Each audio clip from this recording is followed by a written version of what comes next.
Բարև ձեզ։ Շատ ուրախ եմ մեր հանդիպման համար։ Ներկայացումից հետո ինչպիսի զգացողություններ են։ Եթե կին լինեիք, ասել երեխա ունենալուց հետո ծննդկան ինչպես է իրեն զգում, երեխա ունեցած կինը այդպես էլի հոգնած ու երջանիկ այդպես է զգացում, բայց ես կին չեմ, ենթադրում որ այդպես է հոգնած եմ, երբ ներկայացումը լավ է անցնում, մի տեսակ հոգեպես բավարարված։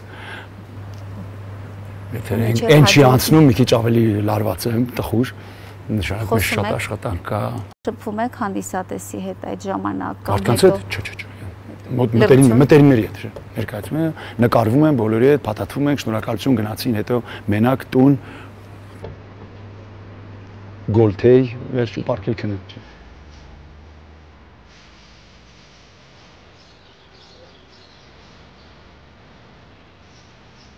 Պարոն Պետրոսյան,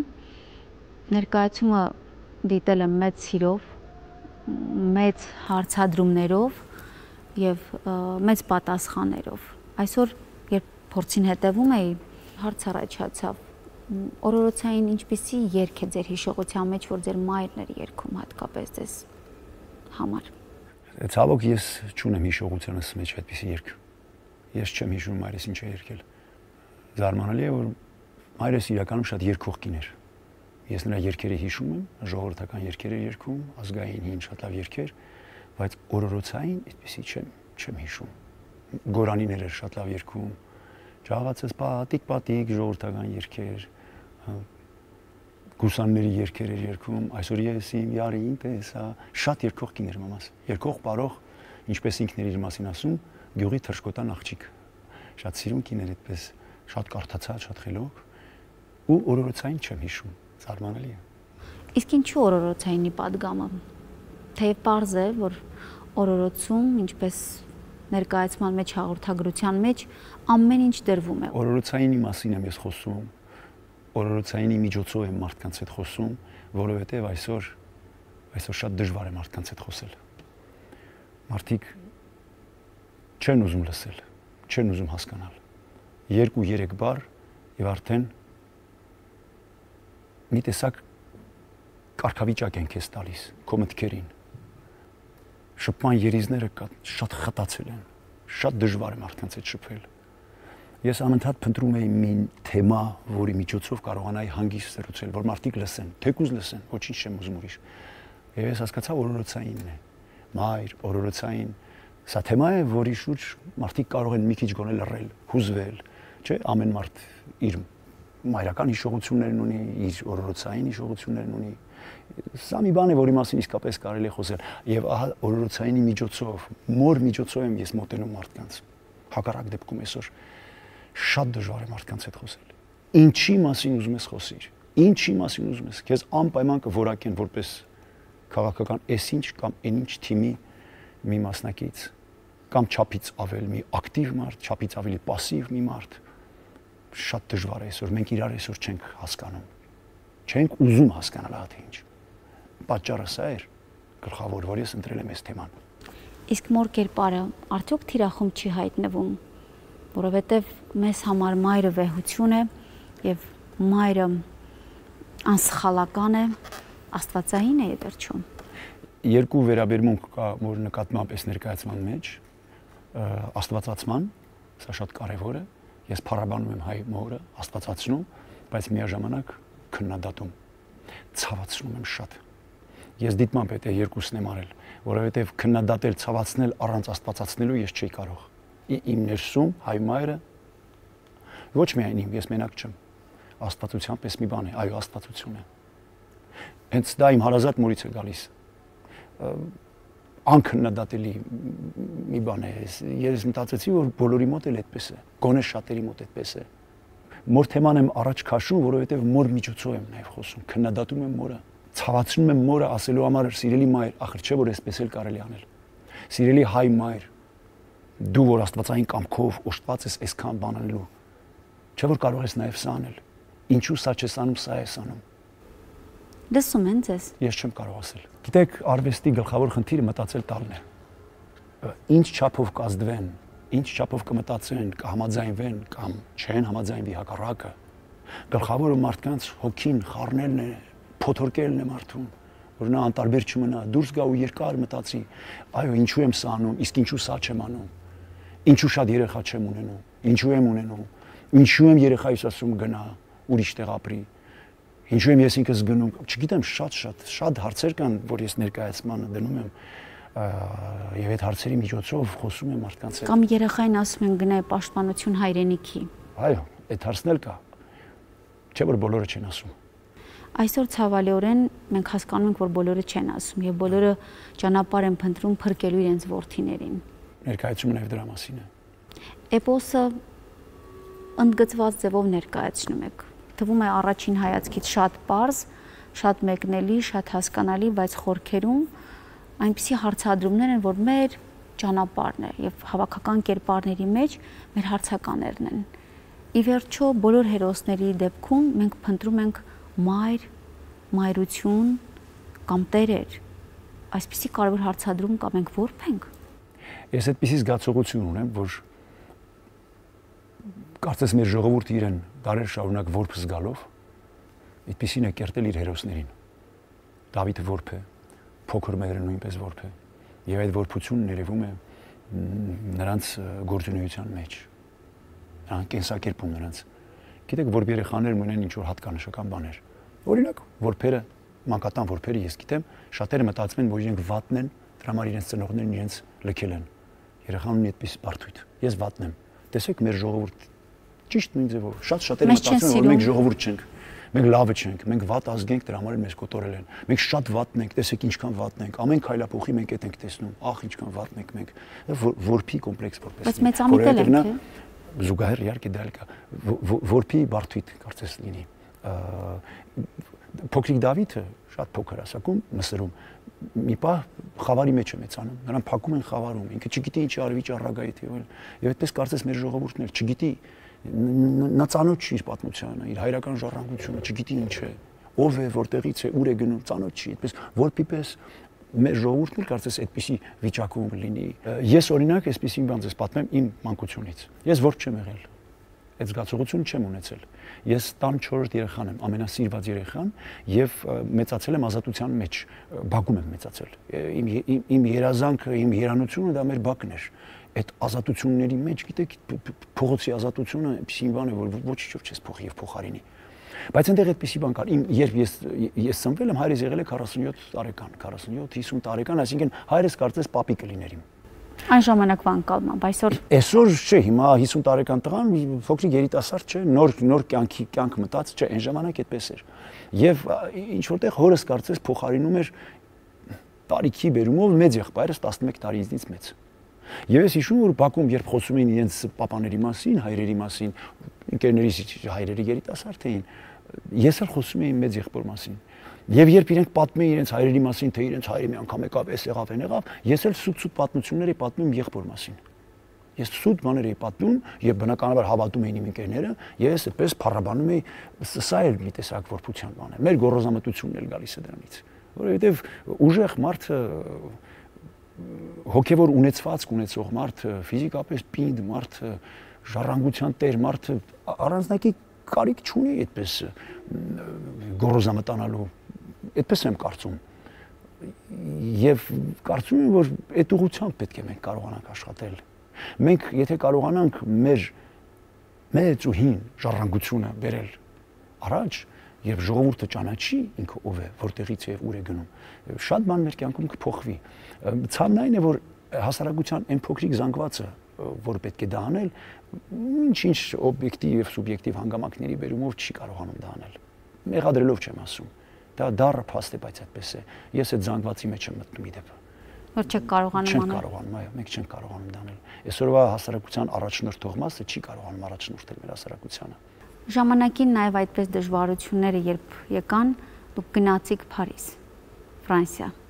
Նորից այսօր հայրենիքում եք եւ այդ ընթացքում կա ինչ որ ինքնամեղադրական այսպիսի զգացողություն։ Դա հին հարց է, որ ինձ միշտ տվել են։ Այո, եւ ես ասել եմ միշտ եղել է այդպիսի մի լավ ասացիք ինքնամեղադրանք, որը իդեպ կարմիր թելի պես անցնում է իմ բոլոր ներկայացումների մեջ։ Մի մեղքի զգացում, մի ինքնախոստովանություն, մի ինքնաարդարացման փորձ։ Իմ ամեն մի ներկայացում, ես արդեն ունեմ տասնյակ ներկայացումներ, մենաներկայացումներ, դրանք բոլորը փոքրիկ, թաքնված ինքնաարդարացման փորձեր են։ Սխալ է ասել փորձեր են։ Նրանց մեջ միշտ առկա է ինքնաարդարացման այդ փոքրիկ խոստովանությունը, որ սիրելի մայր, կներես, որ ես գնացի։ Եվ ես ամեն ինչ արեցի, որ վերադառնամ ունեցվածքով, որ ինչ սովորել եմ այնտեղ, ինչ ստացել եմ, գոնե բերեմ այստեղ, ինչով հարստացել եմ, այդ հարստությունը բերեմ լցնեմ այստեղ։ Եվ ես ինձ անընդհատ մխիթարել եմ դրանով։ Բայց այդպես էլ կա, բերեցիք։ Իմ արդյունավետությունը կյանքի երևի դրանով է պայմանավորված, այդ մեղքի զգացումով։ Իմ պարագայում մեղքի զգացումը ինձ օգնել է, շատ է օգնել։ Այդ ցավը ինձ միշտ օգնել է։ Ես ինձ անընդհատ ձախկել եմ մարդկայնորեն, «Էս ինչ ես դու արում, դու ինչպես գնացիր», բայց հիմա հետադարձ հայացքով նայում եմ, ինչ կլիներ, եթե ես չգնայի։ Ես չէի լինի ես, ինչ որ ես եմ այսօր։ Ես այնտեղ շատ բան եմ սովորել, այնտեղ ֆոտքի եմ կանգնել, շատ բան եմ տեսել։ Անկեղծ որ ասեմ, այսպես է։ Բեմին մենք տեսնում ենք այդ ամենը, շոշափում ենք եւ իհարկե նաեւ այդ ներկայությունը, այդ ամբարած ամբողջ մշակութային մտածողությունը, որ դուք բերում եք բոլոր ներկայացումներով, ասելիք է, հաղորդագրությունը, պատգամ է, առաքելություն է։ Եվ ձեր կյանքի տարբեր դրվագներում կա մի դրվագ, երբ դուք ինքնախոստովանության նման նաեւ ասում եք, որ այս ներկայացման մեջ էր, որ տրվեց հնարավորություն, ճանապարհը, որ պիտի շարունակեք, այսինքն այդ լույսը կա միշտ, ինչպես ներկայացման վերջում է Դավիթը կթռնի, դուրս կգա հորից։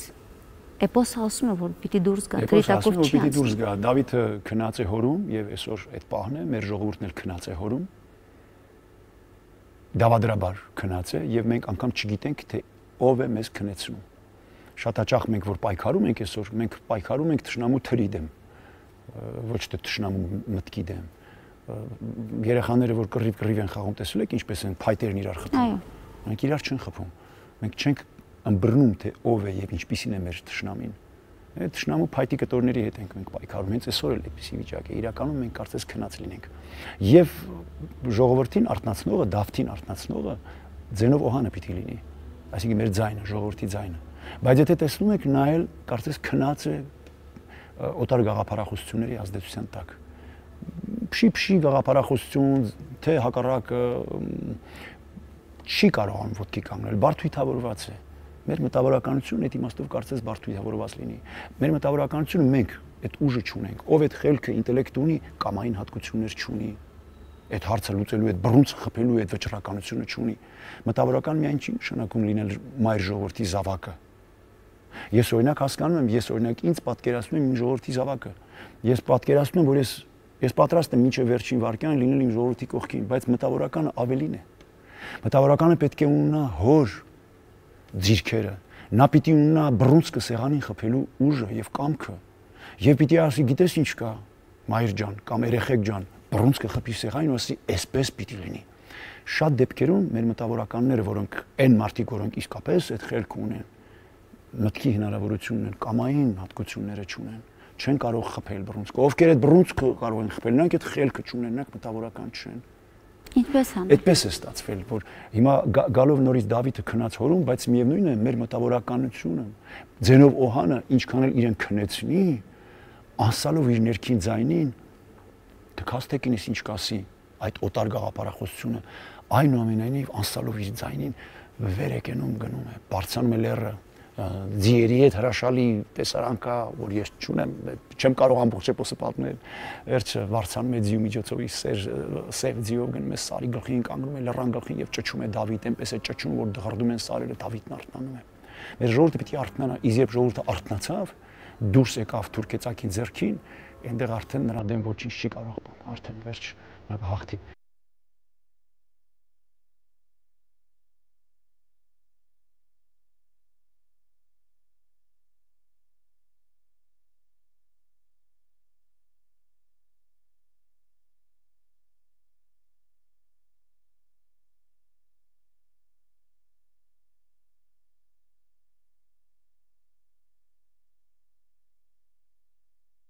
Իսկ ներկայացումից առաջ լրություն բեմ բարձրանալուց բացի փորձերից քայլում եք Չէ, ուժեղ կենտրոնացում, շատ ուժեղ կենտրոնացում, երբ զգեստները հագնում են արդեն խումբը հավաքում է, ես բարձրանում եմ մի ժամ առաջ, նայում եմ տեքստերը, կենտրոնանում եմ, հետո իջնում եմ ներքև, մի քիչ զրուցում ենք իրար հետ, կատակում ենք, դա արդեն խմբի համար է, որ ընդհանուր տրամադրությունը բարձրանա, հետո ես արդեն պտտվում եմ, վերջին 15 րոպեն մենակ եմ։ Ես շատ ուժեղ կենտրոնանում եմ ներկայացման համար, շատ ուժեղ, շատ կարևոր է։ Կենտրոնանում եմ ոչ միայն տեքստերը հիշելու իմաստով, էներգետիկ իմաստով։ Ես հավաքում եմ էներգիան, որ պիտի դուրս գաս եւ պիտի լուսարձակես եւ մարդիկ դա պիտի տեսնեն։ Մեր տան էպոսի մի փոքրիկ մասնիկը, մի փոքրիկ մհեր ես եմ, 4-րդն եմ ես, բայց ի տարբերություն փոքրիկ մհերին, նա դյուցազուններից դյուցազուն չեմ, բայց մհերը որփուկ էր, ես որփուկ չի։ Ես Իմ ծնողները ինձ չեն ասել գնա փակվիր ագրավակար։ Հակառակը ինձ ես հայրական անեցքի տակ չեմ եղել։ Հակառակը օրինանքի մեջ եմ միշտ եղել հայրական, ծնողական։ Մերը խեղճը, փոքր մերը անժառանգ, անմահ, ծնող չունի, չգիտի ինչ անի։ Գնում են խորհուրդ է արստում, գերեզմանից խորհուրդ են տալիս, ասում են գնա փակվիր ագրավակար։ Սա շատ մեծ խնդիր է մեր հասարակության մեջ։ Իր հերոսին հասարակությունը փակում է։ Մենք մեր հերոսին փակել ենք ագրավակարում։ Նա սպասում է, որպեսզի աշխարհը փոխվի, նոր ինքը դուրս գա։ Եվ ինքներս, եթե նկատել եք, մեր մեջ այդպես փակվում ենք։ Մենք սպասում ենք, որ աշխարհը փոխվի։ Ինչ որ մարդիկ կգան, աշխարհը կփոխեն։ Մենք չենք փոխելու, դա պարզից է պարզը։ Մեր հերոսը փակվել է, մինչև աշխարհը փոխվի։ Սա բավական լուրջ խնդիր է։ Ահազանգ է սա, որ ես փորձում եմ տալ։ Իհարկե, միշտ կա կատակը, միշտ կա ծիծաղը, հումորը, բայց ինձ թվում է մարդիկ այդ մասին մտածում են, թե ինչու ես փակել իմ հերոսին, ինչու եմ ես վախեցած։ Առասպելները, լեգենդները, առած ասացվածքները ընդհանրապես ժողովրդական իմաստությունն են անվարում։ Մենք գուցե ժամանակն է, որ ազգային ինստիտուտները գոնե այս տարիներին կամ այս վերջին տարիներին աշխատեն փոխելու մեզ, հուշելու, որ ժամանակ չունենք, ինչպես դուք եք ասում, սգալու, փակվելու։ Ես քաղաքական մարդ չեմ, ես արվեստի մարդ եմ։ Երկրի ղեկավարները ոչ միայն հայ, դրանպես երկրի ղեկավարները առաջնահերթ կերպով ինստիտուցիոնալ մոտեցումներ են ցուցաբերում հենց այդ հարցի շուրջ։ Նրանք էպոսային լրջագույն ուսումնասիրությունների են ենթարկում իրենց պատմությունը։ Այսինքն գնում են ամենահին խորքերը եւ այնտեղ են վերլուծում տեղի ունեցող երևույթները։ Տեսեք, խնդիրները թաղված են ամենախորքում, այն էպոսի մեջ։ Եթե դա իսկապես ուսումնասիրվի, այսինքն ֆինանսավորվեն այդ մարդիկ, լրջագույն ուսումնասիրությունների ենթարկեն մեր անցյալի ամենաանցյալը, այնտեղից կարող են բյուրեղացված հանել ինչ-որ հատիկներ, որոնց վրա աշխատել պետք է, բայց արդյոք դա կանեն, չէ՞ որ մենք անընդհատ գտնվում ենք հարատապ խնդիրների մեջ, մենք գալիս ենք մեր խոսակցության ամենասկզբին, մենք կորցրել ենք իրար լսելու ունակությունը, եւ այսօր աշխարհում այդպիսի ժամանակներ են, տգիտությունն եւ կրքերն են ղեկավարում աշխարհը, մարդիկ շատ եսակենտրոն են, մարդիկ չեն ուզում իրար լսել, ամեն մեկն իր կարծիքն ունի, ամեն մեկ արդեն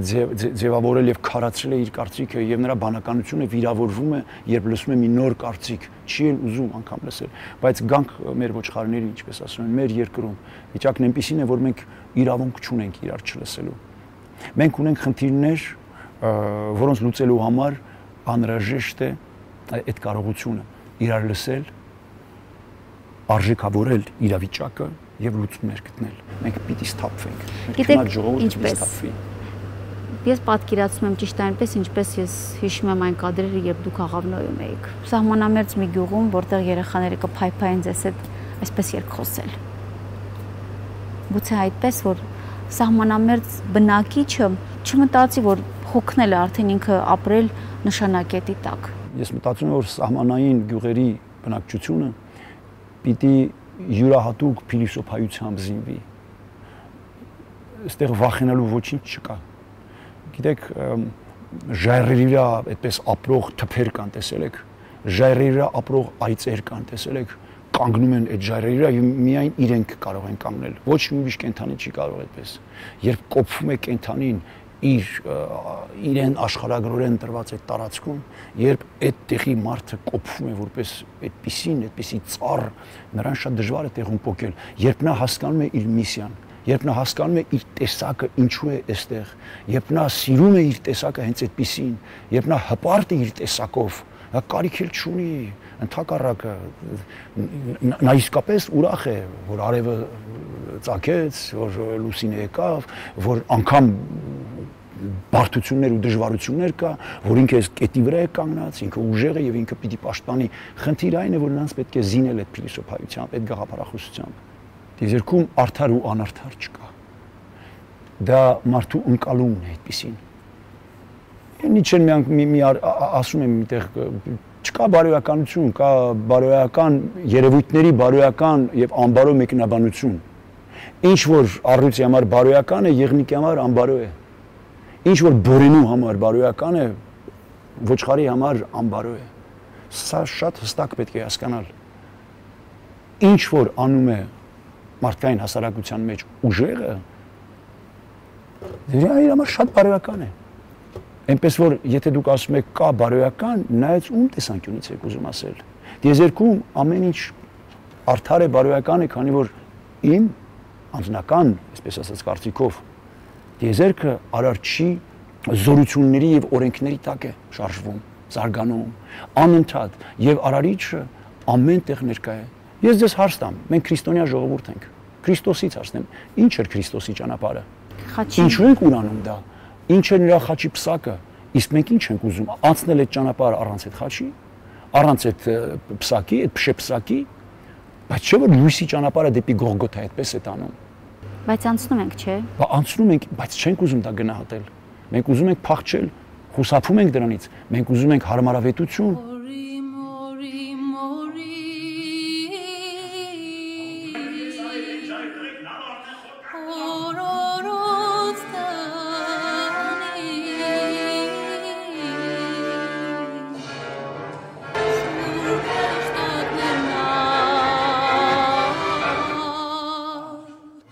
Տեսնում եք բոլորի աչքերը։ Ես չէ, ես մի ուրիշ աչքով եմ դա տեսնում, որովհետև ես կուրացնող լույսերի տակ եմ, ես իրենց չեմ տեսնում։ Երբեմն առաջի, երկրորդ, երրորդ կարգը կարող եմ տեսնել։ Երբեմն նայած լուսավորության ավելի հեռու, բայց ես ավելի լավ զգում եմ իրենց։ Ես տեսնում եմ, որ իմ այս նոր ներկայացմամբ ես կարծես իմ հանդիսատեսի հետ միասին բարձրացել եմ փոխհարաբերության մի նոր հարթակ։ Սա ինձ համար շատ կարևոր է։ Նոր մենք երկուսս էլ իդեպ, մենք բոլորս էլ Դավիթ ենք, բոլորս էլ փոքր մեհեր ենք, մեծ մեհեր ենք, սանասար ենք, Բաղդաս, ամեն ինչ մեր հետ կա։ Մենք ցռան վերգոյել ենք, մենք չփախնենք, ասենք այդ ցռան վերգոն ինքն է, դու մենք ցռան վերգոյել ենք, մենք քերի թորոսել ենք։ Որ էպոսի վերջում քերի թորոսը վշտից է մեռնում, այդ հերոս տղան, այդ մարդը, այդ անմահ քերի թևոսս։ Մեր էպոսում այնպիսի բաներ կան, ահազանգ կա, որ պիտի այդ զանգակատան զանգերը մենք պիտի լսենք եւ լրջանանք, սթափվենք եւ ինձ թվում է այդպես էլ կլինի։ Այսինքն չի կարող այլ կերպ լինել։ Միևնույն է, Ձենոպոհանը պիտի գոռա Դավիթ եւ Դավիթը պիտի արթնանա եւ պիտի ելնի եւ մենք տեսնենք այդ թուրք էծակին։ Դա ասեցիք հենց ամիջապես Արցախին։ Այո, լավագույն մաղթանքներով սիրելի Արցախ բոլորիդ։ Շնորհակալություն։ Ընդհանրապես կոմիկները ավելի տրագիկ են, տրագիկներն ավելի կոմիկ են, գիտեք, այդպեսի բան կա։ Այդպեսի բան կա։ Ուրախ եմ, որ ասեմ ուրախ չեմ, կեղծ կլինի, չէ, ուրախ եմ, բայց նաև ինչ որ թեթև եմ, բայց նաև ունեմ շատ ուժեղ դրամայի մեջ, մի փոքրիկ ողբերգություն բան։ Մեծ եղբայրս ինձ միշտ ասում է, դու փոքր ժամանակ արդեն տխուրիկ էիր։ Բայց ես գիտեմ, մարդկանց կարողանում եմ ծիծաղեցնել, զվարճացնել եւ դա շատ կարեւոր է այսօր, զվարճացնելով տալ։ Հետո մարդիկ սիրում են տեսնել, պետք է տեսնեն կենսուրախ մարդու։ Չէ որ դա փոխանցում է, հետո օրինակ է ծառայում հատկապես մեծերին էլ երիտասարդներին հատկապես, վայ, այս մարդը այսքան ջահել ոնց է թռվռում է, ես սա փոխանցում եմ մարդկանց։ Կենսուրախ մարդուն տեսնելը լավ բան է, իրենք էլ են այդպեսի ուզում լինել։ Դրա համար ես պիտի այդպեսին լինեմ։